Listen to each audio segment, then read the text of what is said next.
सभापति महोदय, मैं जिस क्षेत्र से आता हूं, मेरा जो संसदीय क्षेत्र पलामू है, इस बात की महत्ता को शायद और कोई उतना नहीं समझे जितना मुझे समझने का अवसर मिला है। मेरा क्षेत्र रेन शैडो एरिया में पड़ता है। वहाँ बिल्कुल वर्षा नहीं के बराबर होती, और कभी वर्षा होती है तो इतनी ज़्यादा हो जाती है कि फसल को उगाना मुश्किल हो जाता है। ये जलवायु परिवर्तन का ही लक्षण है, जलवायु परिवर्तन का ही प्रभाव है। तो ऐसे में यदि सरकार के द्वारा, जो सरकार अपने को किसानों के हितैषी कहती है, उसके लिए काम करती है, इस प्रकार की व्यवस्था करती है, तो हम समझते हैं कि निश्चित रूप से ये एक प्रशंसनीय कदम है, इसकी प्रशंसा होनी चाहिए। उस समय कितनी पीड़ा होती थी बिहार के रहने वाले लोगों को, शायद इसका अंदाज़ा नहीं लगाया जा सकता। उस समय भी बिहार की बीमारी को दूर करने की कोई कोशिश नहीं की गई। उस समय बिहार के विकास के बारे में कोई बात नहीं कही गई। और आज जब बिहार के विकास की बात कही जा रही है तो दूसरे लोगों को क्यों पीड़ा हो रही है? वे तो उन्नत हैं, हम तो मुख्य धारा में जोड़ने के लिए कोशिश कर रहे हैं। तो ऐसी परिस्थिति में मैं नहीं समझता हूं कि इस पर बहुत ज़्यादा विवाद होने की आवश्यकता है। आप अपने राज्य के लिए ज़रूर मांग कर सकते हैं, आप मांग कीजिए, लेकिन यदि बिहार को कुछ मिला है तो उसके लिए प्रतिवाद क्यों कर रहे हैं? धन्यवाद सभापति जी। आपने मुझे 2024-25 के बजट पर बोलने का अवसर प्रदान किया, इसके लिए मैं आपका आभारी हूँ।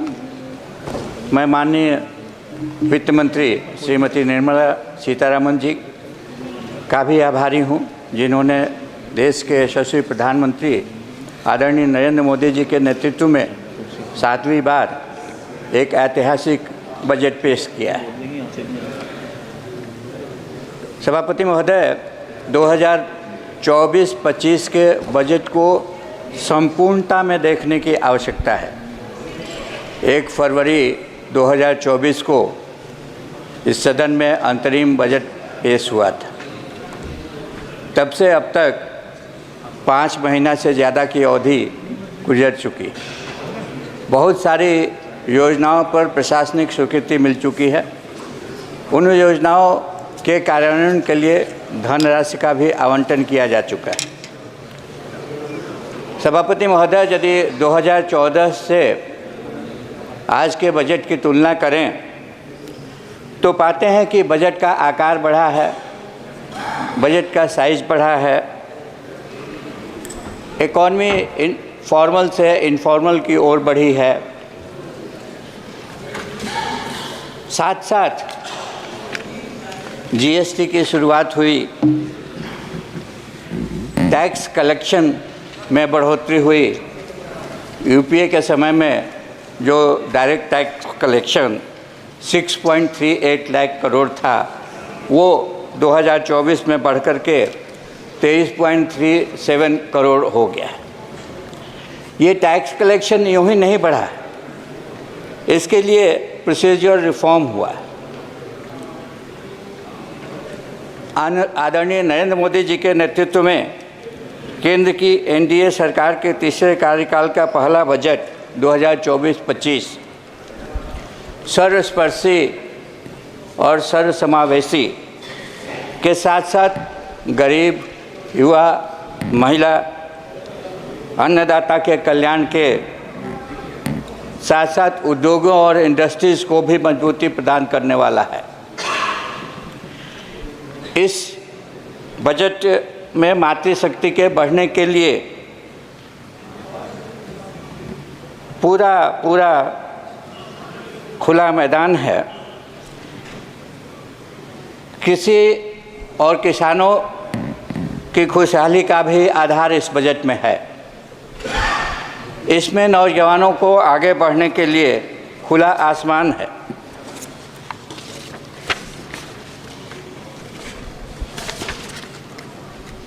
और गरीबों के चेहरे पर लाने वाली मुस्कान भी।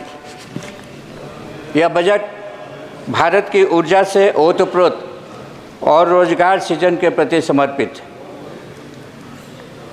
पिछले 10 वर्षों में देश के प्रधानमंत्री जी ने एक ऐसी व्यवस्था कायम की जिसके माध्यम से लाभार्थियों को उनके खाता में बिना बिचौलियों के हस्तक्षेप के जितना पैसा जाना था उतना पैसा पहुंचा। पिछले 10 वर्षों में करीब 25 करोड़ लोग गरीबी रेखा से बाहर आए। पीएलआई स्कीम और मेक इन इंडिया ने हमारे निर्यात को काफ़ी आगे बढ़ाया है। निर्यात के क्षेत्र में देश लगातार रिकॉर्ड कायम कर रहा है। पिछले 10 वर्षों में हमारी अर्थव्यवस्था फॉर्मल इकोनॉमी की ओर अग्रसर हुई है। डिजिटल इंडिया से न केवल देश की अर्थव्यवस्था को मजबूती मिली है बल्कि इसकी वैश्विक छाप भी पड़ी है। सभापति महोदय, इस बजट की 9 प्राथमिकताएं हैं। उन प्राथमिकताओं को गिनाने की आवश्यकता नहीं है। सभी ने उन प्राथमिकताओं को देखा होगा, उस पर गौर किया होगा। मैं अभी किसानों की बात हो रही थी और सरकार के द्वारा इस दिशा में क्या कार्रवाई की गई है उस पर भी काफ़ी चर्चा हो रही थी।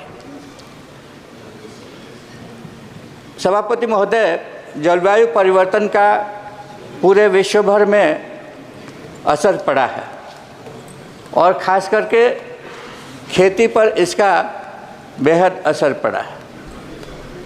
पहली बार हमारी सरकार ने उत्पादकता बढ़ाने के लिए और जलवायु के अनुकूल किस्मों के विकास के लिए कृषि अनुसंधान व्यवस्था का व्यापक समीक्षा करने की बात कही है। सभापति महोदय, मैं जिस क्षेत्र से आता हूँ, मेरा जो संसदीय क्षेत्र पलामू है, इस बात की महत्ता को शायद और कोई उतना नहीं समझे जितना मुझे समझने का अवसर मिला है।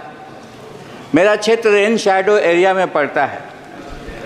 वहाँ बिल्कुल वर्षा नहीं के बराबर होती और कभी वर्षा होती है तो इतनी ज़्यादा हो जाती है कि फसल को उगाना मुश्किल हो जाता है। ये जलवायु परिवर्तन का ही लक्षण है, जलवायु परिवर्तन का ही प्रभाव है। तो ऐसे में यदि सरकार के द्वारा, जो सरकार अपने को किसानों के हितैषी कहती है, उसके लिए काम करती है, इस प्रकार की व्यवस्था करती है, तो हम समझते हैं कि निश्चित रूप से ये एक प्रशंसनीय कदम है, इसकी प्रशंसा होनी चाहिए। 109 उच्च पैदावार जो जलवायु के अनुकूल हैं कि किस्में उपजाई जाएंगी और उनके संबंध में अनुसंधान किया जाएगा। अगले 2 वर्षों में 1000 किसानों को जैविक खेती, नेचुरल फार्मिंग से जोड़े जाने का प्रावधान है। उसमें सर्टिफिकेशन और ब्रांडिंग का भी प्रावधान है। साथ ही साथ पल्सेज और वाइल्ड सीड्स की उत्पादकता बढ़ाने के, उनके भंडारण के लिए और उनके बाज़ार की भी व्यवस्था की बात बजट में कही गई है। मुख्य जो कंज्यूमर सेंटर्स हैं वहाँ पर वेजिटेबल क्लस्टर्स की स्थापना की भी बात कही गई है। सिम्स के फार्मिंग के बारे में पहली बार बात की गई है। सिम्स के फार्मिंग के साथ साथ उनके प्रोसेसिंग के लिए और उनके एक्सपोर्ट करने के लिए भी इस बजट में बात कही गई है। एक नेशनल कोऑपरेशन पॉलिसी बनाने की भी बात इस बजट में की गई है और इस साल एग्रीकल्चर और एलाइड सब्जेक्ट्स के लिए 1.59 लाख करोड़ की रुपए की राशि का प्रावधान किया गया। रोजगार सृजन और कौशल प्रशिक्षण के लिए भी कतिपय योजनाओं की चर्चा की गई है। Employment linked incentive first timers के लिए, मैन्युफैक्चरिंग सेक्टर में जॉब क्रिएशन के लिए और एम्प्लॉयर को भी इंसेंटिव देने की बात कही गई है। इसके अतिरिक्त 20 लाख युवाओं को 5 वर्ष की अवधि में राज्य सरकारों एवं इंडस्ट्रीज की सहायता से कौशल प्रशिक्षण दिया जाएगा। 1000 ITIs को अपग्रेड किया जाएगा और इसके अलावा 1 करोड़ युवाओं को 500 टॉप कंपनियों के साथ इंटर्नशिप करने की व्यवस्था की गई है और इस इंटर्नशिप के दौरान उन्हें 5000 रुपये का मासिक वेतन भी दिया जाएगा और 6000 रुपया भी एक मुश्त देने की बात कही गई है। कामगारों में महिलाओं की भागीदारी बढ़ाने की भी चर्चा की गई है और कार्यस्थल पर महिला हॉस्टल और शिशु गृह बनाने की भी बात कही गई है। कौशल प्रशिक्षण के लिए 7.50 लाख रुपए की ऋण की सुविधा भी प्रदान करने की बात कही गई है और घरेलू संस्थानों में उच्च शिक्षा प्राप्त करने के लिए 10 लाख रुपए के ऋण का भी प्रावधान किया गया। इस वर्ष रोड इंफ्रास्ट्रक्चर डेवलपमेंट के लिए 2.66 लाख करोड़ रुपए का प्रावधान किया गया। सभापति महोदय, पूर्वोदय स्कीम की जो चर्चा बजट में की गई है उस पर बहुत सारे सदस्यों ने अपने अपने ढंग से विचार व्यक्त किया है। मैं झारखंड राज्य से आता हूं जो पहले बिहार का पार्ट हुआ करता था। बिहार के बारे में आपने सुना होगा, बीमारू राज्य का एक शब्द ढूंढा गया था कि बीमारू राज्य जो है, जिसमें बिहार है, जिसमें मध्य प्रदेश था, राजस्थान था और जिसमें उत्तर प्रदेश था। ये अध्यक्ष महोदय, मुझे 1-2 मिनट का और समय दीजिए, मैं जल्दी समाप्त कर देता हूँ। उस समय कितनी पीड़ा होती थी बिहार के रहने वाले लोगों को, शायद इसका अंदाज़ा नहीं लगाया जा सकता। उस समय भी बिहार की बीमारी को दूर करने की कोई कोशिश नहीं की गई। उस समय बिहार के विकास के बारे में कोई बात नहीं कही गई और आज जब बिहार के विकास की बात कही जा रही है तो दूसरे लोगों को क्यों पीड़ा हो रही है? वे तो उन्नत हैं, हम तो मुख्य धारा में जोड़ने के लिए कोशिश कर रहे हैं। तो ऐसी परिस्थिति में मैं नहीं समझता हूं कि इस पर बहुत ज़्यादा विवाद होने की आवश्यकता है। आप अपने राज्य के लिए ज़रूर मांग कर सकते हैं, आप मांग कीजिए, लेकिन यदि बिहार को कुछ मिला है तो उसके लिए प्रतिवाद क्यों कर रहे हैं? मुझे MSME विधिराम जी, आप समाप्त कीजिए ना। तो मुझे तो जम्मू और कश्मीर पर भी बोलना है महाशय, इसलिए मैं उसी की बात करता हूँ। 1 मिनट। तो अनुच्छेद 370 के ख़त्म होने के बाद, अनुच्छेद 370 के ख़त्म, ये मैं इसलिए कह रहा हूँ कि मैं एक पुलिस अफसर था, आप जानते हैं सभापति महोदय, ये इसलिए इसकी चर्चा मैं कर रहा हूँ और आपसे मैंने 1 मिनट का समय मांगा है एक्स्ट्रा। जम्मू कश्मीर में अनुच्छेद 370 समाप्त होने के बाद सरकार की सबसे बड़ी प्राथमिकता थी वहाँ के लोगों की सुरक्षा को सुनिश्चित करना और उनके जीवन की गुणवत्ता में सुधार लाना। जम्मू कश्मीर को आतंकवाद से मुक्त करने के लिए जीरो टॉलरेंस पॉलिसी सरकार ने अपनाई, सुरक्षा उपायों को मजबूत किया, आतंकवादियों के प्रयासों और क्षमताओं को बेअसर करने के लिए कार्रवाई की, युवाओं को आतंकवाद से दूर रखने के लिए रोजगार के अवसर प्रदान करने की कार्रवाई की और उन्हें मुख्य धारा में जोड़ने का प्रयास किया। सीमा पार से घुसपैठ को रोकने के लिए भी मल्टीपर्पस मल्टीप्रॉन्ग स्ट्रैटेजी एडॉप्ट की गई। पत्थरबाजी और संगठित जो हड़ताल है बिल्कुल समाप्त हो गया। यदि आप एक आंकड़ों पर गौर करेंगे तो 2018 में 228 आतंकवादी घटनाएं हुई, जबकि 2023 में केवल 46 हुई। मुठभेड़ की घटना 2018 में 189 हुई, जबकि 2023 में 48 हुई। सुरक्षा बल जितने मारे गए 2018 में उनकी संख्या 91 थी और 2023 में जो सुरक्षा बल के जवान शहीद हुए उनकी संख्या 30 थी। आप समाप्त कीजिए राम जी प्लीज़।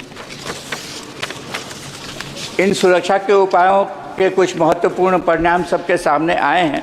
जनजीवन सामान्य हो गया है, सभी स्कूल, अस्पताल और सेवाएं खुली है। कश्मीर में पर्यटकों की संख्या बढ़ी है। G20 पर्यटन समूह की बैठक सफलतापूर्वक श्रीनगर में संपन्न हुआ है। लाल चौक अब उत्सव का गवाह बन रहा है, लोगों से भरा पड़ा रहता है, जहां कभी लोग जाया नहीं करते थे।